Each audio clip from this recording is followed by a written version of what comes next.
Halo semua, kami dari kelompok yang beranggotakan Firza Safira, Diva Fiorenza Raihana. Di sini kami akan menjelaskan seputar mengenai cacing dan parasit. Oke, kita mulai dari parasit. Parasit dibagi menjadi 3. 1. Berdasarkan sifat parasitnya, dan 2. Berdasarkan lokasi prediksinya, dan 3. Berdasarkan waktu dan derajat keparasitannya. Oke, kita bahas berdasarkan sifat parasitnya. Dibagi menjadi 5, yaitu 1. Parasit fakultatif, organisme yang mungkin melakukan aktivitas parasit, namun tidak sepenuhnya bergantung pada inang maupun untuk menyelesaikan siklus hidupnya. 2. Parasit obligat, organisme yang hanya dapat mengambil nutrisi dari sel tanaman hidup dan berubah ke keadaan dorman atau mati setelah tanaman mati. 3. Parasit insidentil, jika parasit itu secara kebetulan bersarang di dalam tubuh suatu inang yang biasa tidak dihinggapinya. 4. Parasit eratika, parasit yang terdapat pada hospes yang sudah sesuai tetapi lokasi pada daerah yang tidak sesuai. 5. Parasit supriosa, parasit yang dikeluarkan oleh bukan hospes semestinya, yang dimana parasit tersebut tidak mengalami perkembangan yang semestinya dan menimbulkan kerusakan pada hospes. Siap, itu ada yang namanya macam-macam vektor. Macam-macam vektor.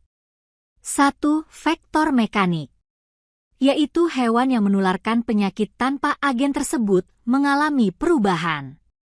Vektor mekanik ini sangat penting bagi penyebaran penyakit karena dalam tubuh vektor mekanik biasanya parasit telah mencapai stadium infektif. 2. Vektor biologis, organisme invertebrata yang tidak menyebabkan penyakit tetapi menyebarkannya dengan membawa patogen dari satu inang ke YG lain. Ada juga pembagian hospes, yaitu 1. Hospes definitive, organisme yang menampung parasit hingga siklus hidupnya selesai. 2. Hospes perantara, merupakan tempat parasit hidup dan berkembang termasuk reproduksi aseksual sampai menjadi stadium infektif terhadap hospes definitifnya. 3. Hospes paratenit, hospes tambahan YG biasanya merupakan bagian dari rantai makanan hospes definitifnya. 4. Hospes reservoir, hewan yang mengandung spesies parasit dan menjadi sumber penularan bagi manusia.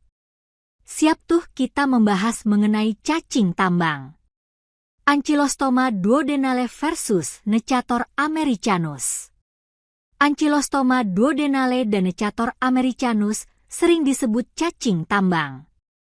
Hal tersebut disebabkan karena pada zaman dulu pekerja pertambangan belum mendapatkan fasilitas sanitasi yang baik, sehingga seringkali menginfeksi tubuh pekerja pertambangan. Hospes dan nama penyakit. Hospes merupakan tempat tinggal parasit. Baik Ankylostoma duodenale maupun Necator americanus memiliki hospes yang sama, yakni manusia. Oleh karena itu, kedua spesies cacing tambang tersebut berkembang biak di dalam tubuh manusia dan dewasa di intestinum manusia. Distribusi geografik, penyebaran di seluruh daerah khatulistiwa dan tempat lain yang sesuai, misalnya di daerah pertambangan dan perkebunan. Prevalensi di daerah perdesaan Indonesia sekitar 40%. Diagnosis. Diagnosis dari keberadaan cacing tambang dengan hospes manusia, Ankylostoma duodenale dan Necator americanus, adalah dengan mengidentifikasi kandungan tinja. Karena cacing tambang bersifat mikroskopik, maka diperlukan mikroskop untuk mengetahui keberadaan telur cacing pada tinja manusia. Untuk membedakan kedua spesies dilakukan biakan dengan cara Harada-Mori. Gejala nekrosiasis dan ankylostomia siva. Seperti diketahui di atas, A. duodenale dapat menginfeksi tubuh secara oral maupun perkutan. Sedangkan N. americanus hanya dapat menginfeksi secara perkutan. Secara oral, infeksi larva flatiform dapat mengakibatkan penyakit wakana dengan gejala mual, muntah, iritasi faring, batuk, dan serak. Gejala nekrosiasis dan ankilostomiasis. 2. Pada stadium dewasa. Gejalanya bergantung kepada A. Spesies dan jumlah cacing. B. Keadaan gizi penderita, V dan protein. Pengobatan dan pencegahan. Pengobatan dengan pirantel pamuat 10 mg BB dan digunakan beberapa hari berturut-turut. Pencegahannya dengan 1. Tidak melakukan proses defekasi sembarangan.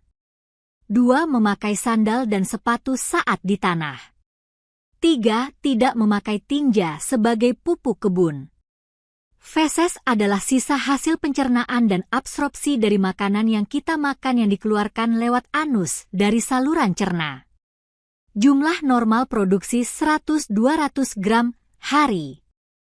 Pemeriksaan telur cacing pada feses dimaksudkan untuk mengetahui ada tidaknya telur cacing atau larva infektif dan mendiagnosa tingkat infeksi cacing parasit usus pada pasien. Pemeriksaan feses. Bau, indol, skatol dan asam butirat menyebabkan bau normal pada feses. Warna, kuning coklat, normal, kuning. Karena mengkonsumsi susu, jagung, lemak dan obat santonin, hijau, mengkonsumsi sayuran, kelabu. Karena tidak ada urobilinogen dalam saluran cerna, merah muda, adanya perdarahan segar di bagian distal, coklat, adanya perdarahan di daerah proksimal atau makan coklat, coklat tua, urobilin yang berlebihan, hitam, obat yang mengandung besi, arang, melena. Konsistensi, agak lunak dan berbentuk, normal, lunak cair, diare, keras, konstipasi. 1. Telur cacing. 2. Eritrosit. 3. Leukosit. 4. Epitel. Macam-macam pemeriksaan. 1. Pemeriksaan secara kualitatif. Metode natif, direct slide. Metode apung, flotation method. Metode Harada-Mori. Metode selotip, anal swab. 2. Pemeriksaan secara kuantitatif metode Kato-Katz. 1. Metode natif, direct slide.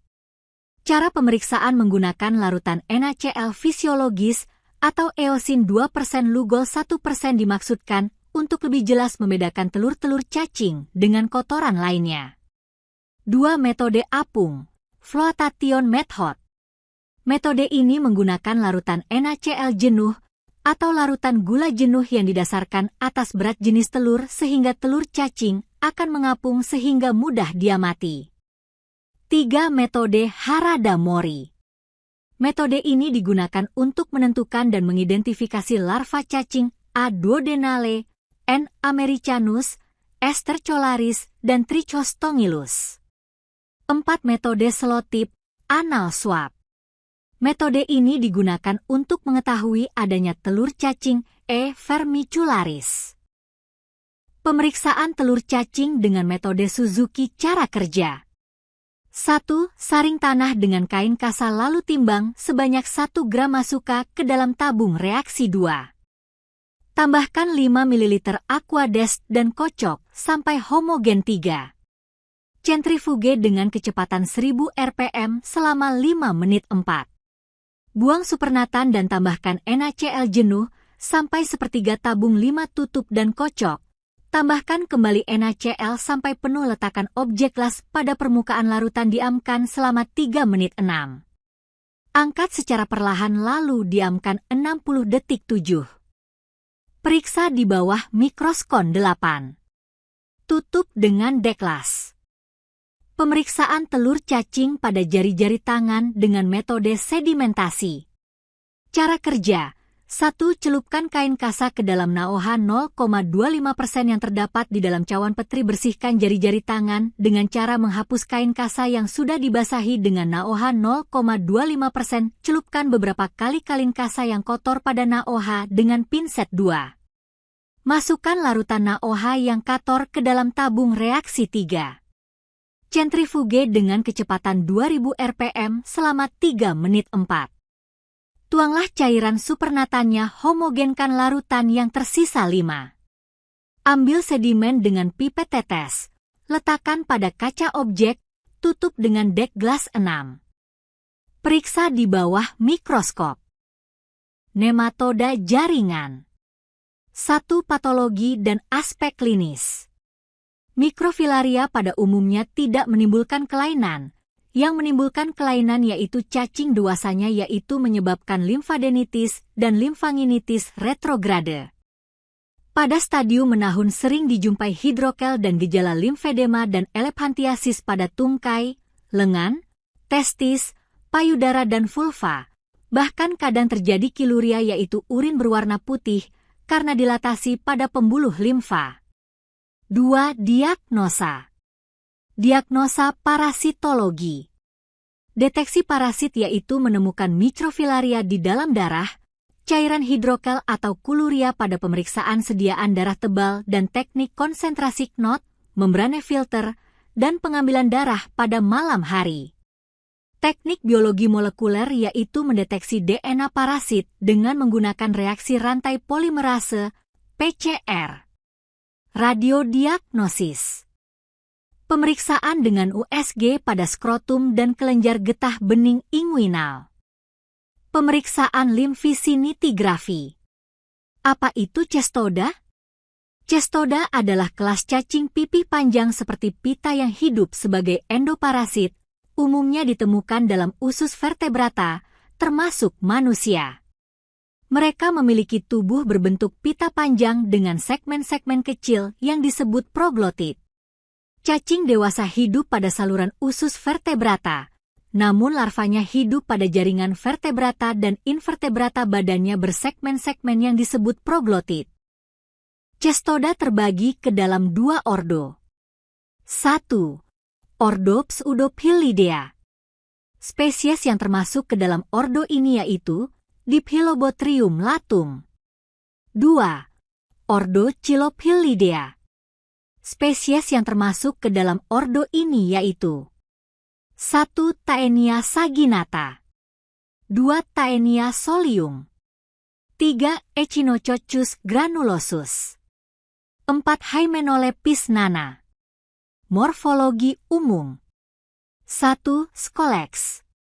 Merupakan bagian kepala yang memiliki alat penghisap atau pengait, kait rostellum, untuk menempel pada dinding usus inang. 2. Leher. Bagian pendek yang tidak bersegmen dan berfungsi sebagai zona pertumbuhan. Sel di bagian ini akan terus membelah dan berkembang menjadi segmen-segmen baru, proglotit. 3. Strobila. Terdiri dari sejumlah besar proglotit, segmen tubuh, yang tumbuh lebih besar dari leher ke belakang. Setiap proglotit berisi organ reproduksi jantan dan betina, hermafrodit, memungkinkan cacing untuk bereproduksi dengan sangat efisien. Proglotit dewasa. Proglotit gravide. 4. Tegumen. Lapisan luar tubuh cacing berfungsi untuk menyerap nutrisi dari usus inang, karena cacing ini tidak memiliki mulut atau sistem pencernaan. Tegumen juga melindungi cacing dari enzim pencernaan dan sistem kekebalan inang siap itu ada namanya Taenia solium. Taenia solium disebut juga cacing pita babi.